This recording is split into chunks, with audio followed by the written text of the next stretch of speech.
And tickets are going very well, as they should be with this team that's coming back.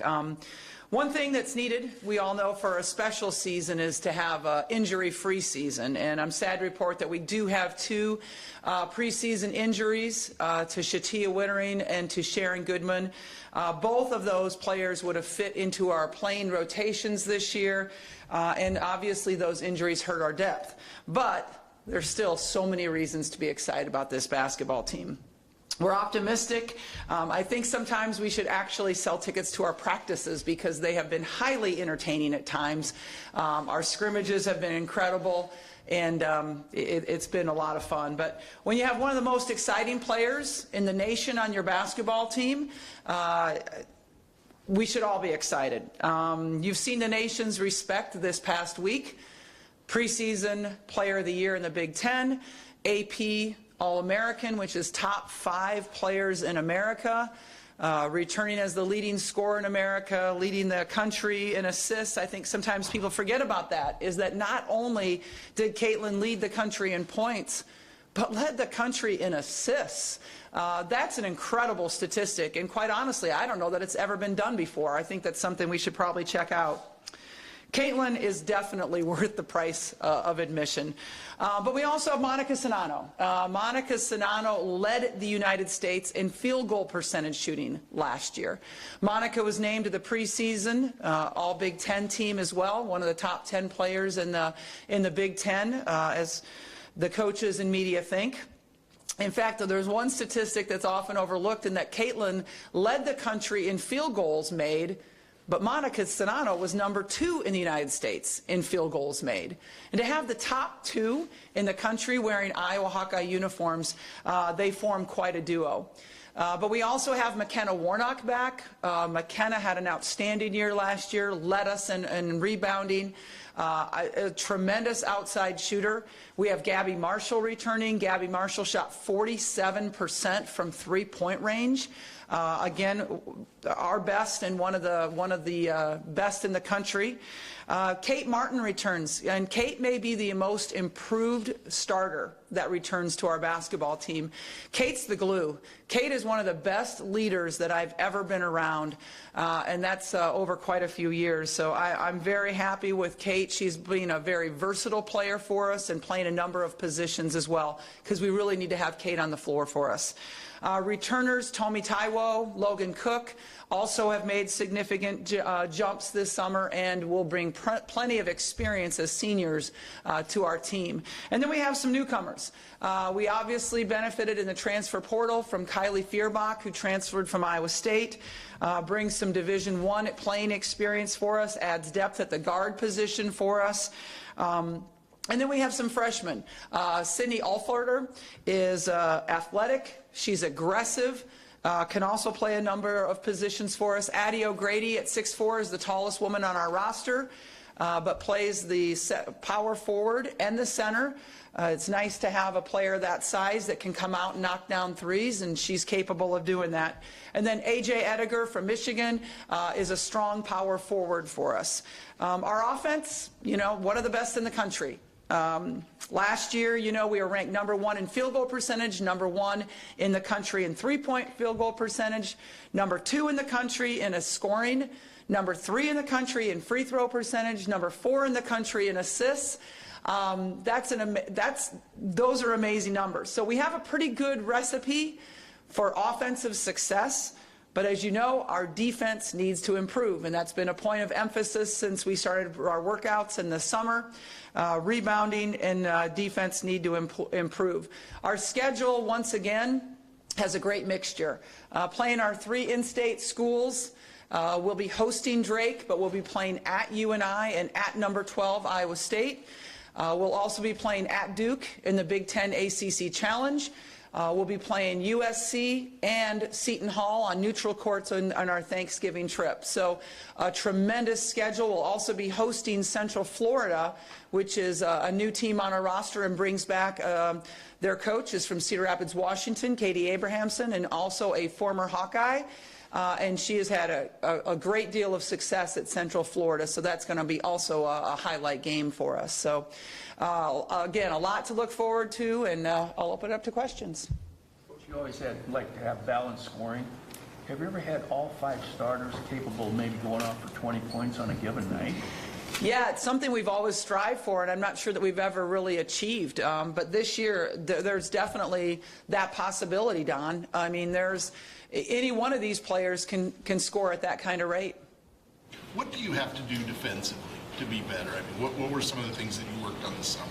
Well, we did make some schematic changes, a few things, but also it's just kind of more of an emphasis, a buy-in from the players that I think they understand that we got to the Sweet 16 with a tremendous offense, but we could have went farther if we would have had a good defense as well. They want to go farther. They know that that's what's hindering us from making that advancement. So I think the buy-in from them is also very key. Is this maybe the best the Big Ten's been, depth-wise, especially top 4 to 16 at the top? Yeah, it is. I mean, 3 teams ranked in the top 10 in the country. We have 7 All-Americans returning this year for the Big Ten. I mean, it's an incredible conference. And I've said that it's easier to make the Sweet 16 than it is to win the Big Ten championship. I mean, that speaks volumes, I believe, for our conference. And the number of teams that from our conference, I believe it was 4 or 5 that advanced to the Sweet 16 last year, is an incredible amount. And that's without Ohio State even being involved in the picture. So it's a great conference. And like you said, the top 6, 7 are ranked in the top 25. But I'm looking at 13 and 14. I mean, when I came into this league 20 years ago, you could have an off night and win at a 13, or well, we didn't have 14 schools back then, at, a 10 or 11. I mean, you could win and still not play your very best. And it's just not the case anymore. I mean, you have to be on every single night. In what ways has Kate improved? Kate, her three-point shooting is strong. She looks very, very good. I think it's her maturity, her leadership, her ability to lead this team. She's healthier than she's ever been. She's stronger. She's quicker. She's physical. There's just so many elements. But I think more than anything, it's her confidence. After coming off of last year, she had a good year last year, but I think she sees what she's capable of doing. And I believe it's a confidence shift in her. And as great as Caitlin was last year, what is maybe one thing that she really needs to work on to elevate her game even more?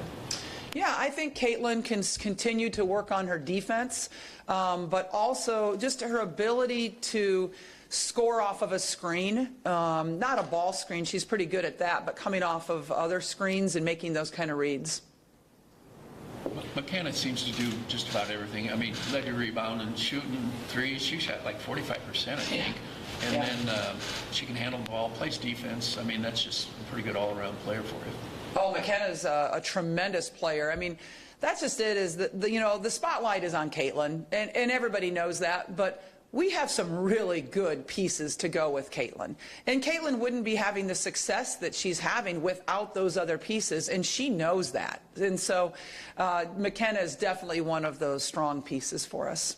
What makes Monica so good around the basket? I mean, the way she's been able to shoot the last couple of years. Well, again, I think Coach Jensen is one of the best post coaches in America. I think she's an excellent teacher, and you can see that over and over again from the posts that we've had come into this program to their progress and how they leave this program. So I think that's a part of it. I think Monica saw and learned from Megan, saw how hard you have to work and how you practice, and it really has helped her. And then, I mean, she really worked hard on changing her shooting style from her freshman year to her sophomore year. I mean, she completely changed her shooting style, which is very hard to do when you're 19, 20 years old and you've been doing something all of your life. So give credit to her. She puts the time in the gym. Coach, you basically have 6 starters back with Kylie being one over names last year. Where does she fit in with, in pecking order? Yeah, I think we're still trying to figure that out right now because she does have great experience. playing in a good conference, starter for the Division I. I mean, that's a amazing experience that she's already had. But she hasn't had the Iowa experience yet. Like, she doesn't, quite, she's like a freshman coming in as far as knowing our offense and defensive schemes. And so she does have the experience, but she still has learning to do as far as how we run our system over here.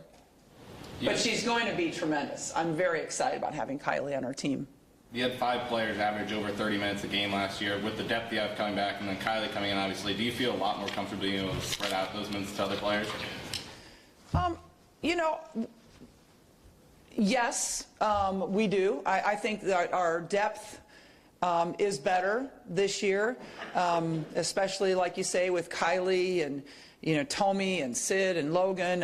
But the loss of Sharon and Shatia certainly hurt us in that area.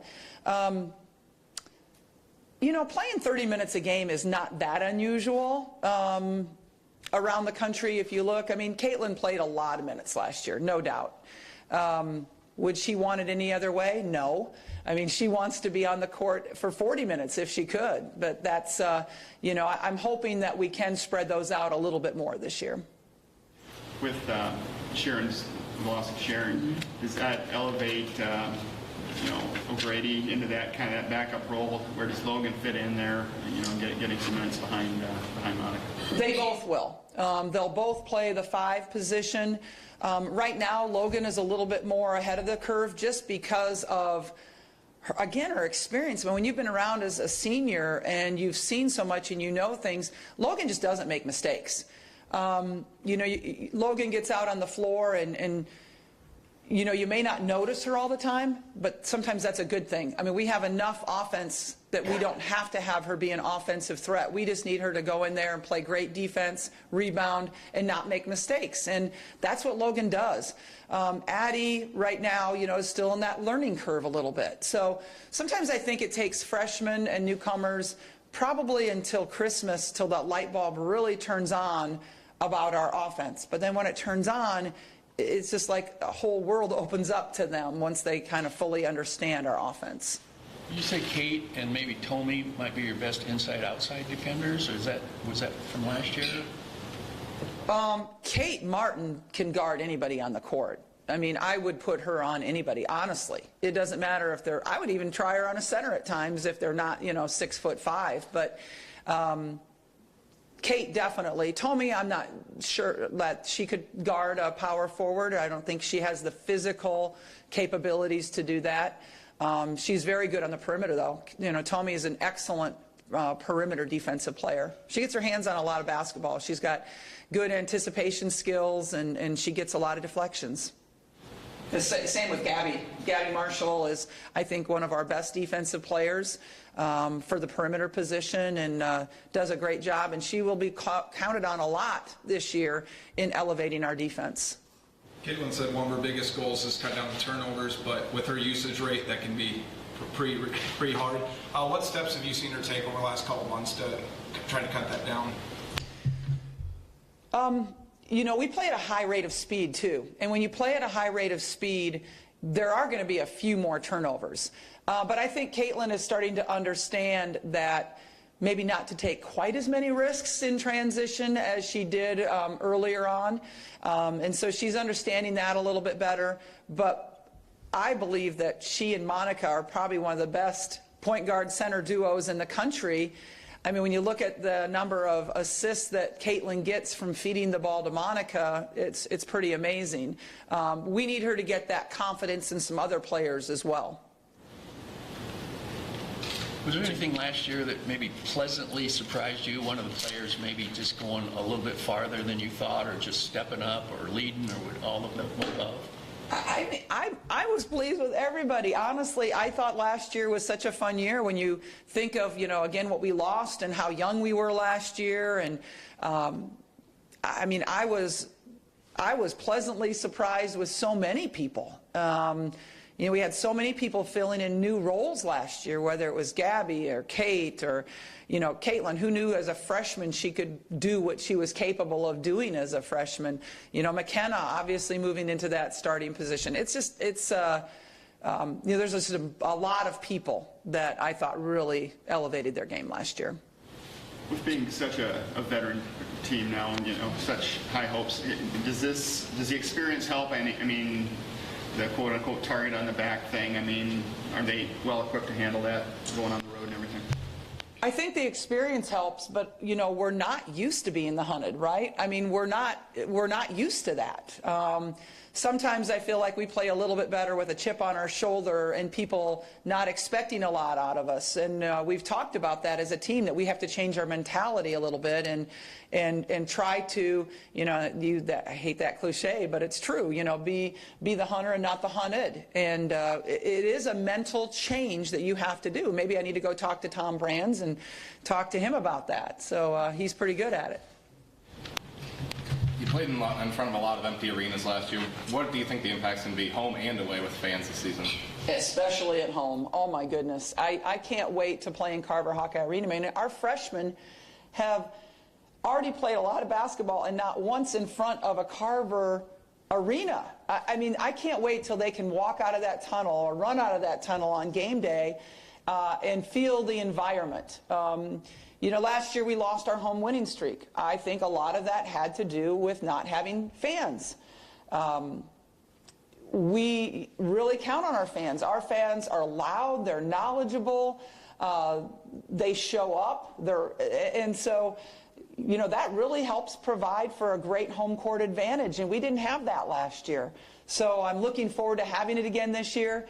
But yeah, going on the road, you have to learn how to communicate a whole lot differently than we did last year, when you could say anything and everybody could hear it. And so there's definitely going to be some changes there, but I'm looking forward to Carver Hawkeye Arena.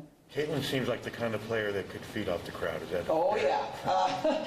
You got that right. I think that Caitlin will definitely feed off the crowd, and the crowd will feed off of her. They will be excited to watch her, and I can't wait for our fans to be able to watch her play.